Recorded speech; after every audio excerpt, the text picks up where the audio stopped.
Hello, this is Victor. I'm here with a new Paint and Talk, and this time I want to talk about making your own personal army, an army that is invented by you in a way, right?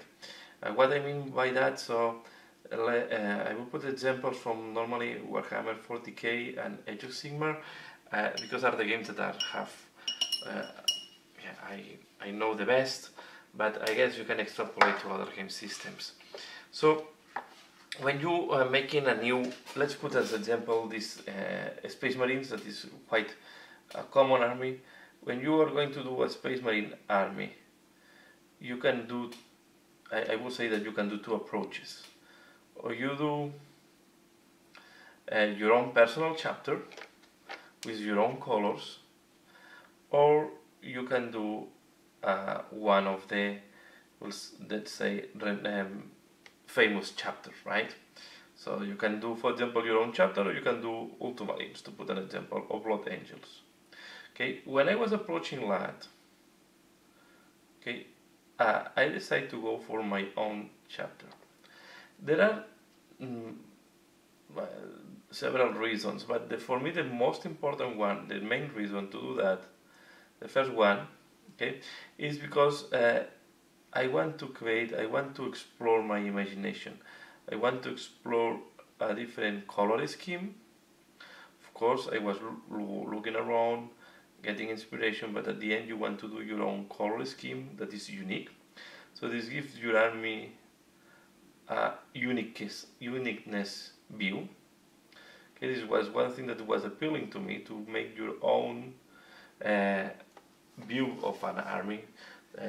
Personal, like a personal expression. The second point is I wanted to do, I wanted to imagine my the fluff of my army. I want to create a background that is not linked to any, or is not the background of any of the big chapters, and I'm not depending on the background of any of the big chapters. So in that way, I can adapt, modify, and do it. Yeah, and make it progress as I want, and like you can make it also change. So I'm imagining how my armies, and how the background of my armies is changing with the evolution of the fluff. So you don't have a risk that your chapter is annihilated, or you are in a contradiction, because you always can create your own fluff, and you always can maintain your army alive. Okay, but the other thing, the other collateral advantage that is coming recently in Warhammer 40k, and as well sometimes in Age of Sigmar, like in the Stormcast Eternals, is that I'm not attached to any rule sets. And this was especially important for me when I was collecting my Space Marines. I wanted to be able to use two different codexes. I wanted to be able to use Dark Angels, and I wanted to be able to use Space Marines. Not because of the rules, or to take advantage of the rules, was more in my mindset was, okay, let's have more options to play, more different ways to play your army. And I think this was, and also more options to sculpt, not to sculpt, to paint, to collect. So you are suddenly making broader what you can collect. Okay, so if you, for example, if you do Space Marines, you will not collect any of the Dark Angels flyers. But my army can collect Dark Angels flyers, I can collect Space Marine flyers, and I can use one or the other depending on the battle. Today, of course, you can do the same with allies, but I mean, I'm not, then I don't have problems of mixing colors, or there's someone telling me, no, Dark Angels are not having this type of flyers, and so on. So, for me, was another advantage, was not the main reason why to do my own colors, but I found this to be quite a nice addition as well to the advantages. What is the main disadvantage to do your own chapter? What is the most difficult, for me, the most difficult part? Because I tried to do this at the beginning when I was doing my when I started collecting Chaos Space Marine. And Chaos Space Marine, in that case, I'm using the main Legion, so I'm not doing. I have Alpha Legion. I have all my colors schemes are more or less linked to one of the lesions. Maybe the most strambotic one or the most different one is my emperor children, that I don't follow the black and pink official color. I follow completely a different color scheme, that is the I will call it the rainbow color scheme. Okay. So the tricky part when you're doing your own army, and this is the part that you may need some research, you may need to experiment, and most likely you will need some experience or at least some feedback, is the choice of the colors. This can be the choice of the color palette that you're going to use. And this can be quite tricky because you have to find colors that is giving you good contrast, but also is giving you, that you will be able to have enough. So it's you have to find a color scheme that is coherent within your units, but at the same time is helping you to enhance what you want, the miniatures and the details and so on. And this can be sometimes difficult. Okay, so this is for me a tricky part. Of course, this is all question of taste. If you like to follow one of the main chapters or armies that are famous in the 40k, it's up to everyone. But here I just wanted to share why I do my own army, and then on top, when you start playing that, is that creating the path of glory of your army. No, you are. For me, the big thing of creating your army is you start with a white paper, a white book, and you have to fill the book with the sagas or with the actions of your army. Okay, and this is the thing that is appealing me. This is one of the drivers why I wanted to do my own night house. Okay, this is why I'm not following any of the official color schemes we have for the night houses. I wanted to do my own personal one. Okay, that I'm still thinking on the name. I have more or less the name, the fluff, and I think if you think that is interesting, I would like to make a video talking about the background of my different armies, and I will start with most likely the Imperial Knights. And yeah, another thing that I like to do when I'm painting my miniatures is to imagine what is this unit, or what is this character, and why this character is joined to the army. So I like to, at least when I'm painting, is a way for me to think is why I'm adding this to the army. Most likely I will add it because it's giving some strategic advantages sometimes, but what is the background? Why? What is this character? Where is coming from?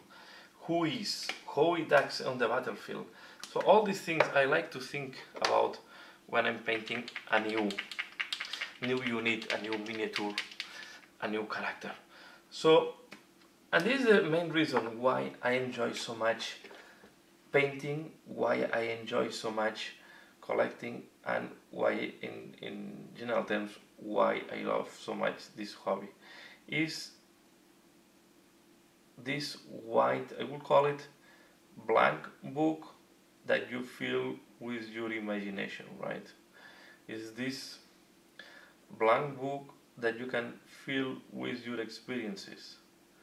It's like you can almost, I was thinking sometimes, why not to, it's time your army is having a battle, and I have the battle report, I can report what each character done, and I add this to the background of the character. Maybe he have died, or maybe he was not died, was seriously injured and was rescued in the last minute by the gods. Or, yeah, he died, and you have to create, you start with a similar character with a fluff from zero. So, I think all this, and making the backstory of all of each unit characters that you are adding to your army, And think about that.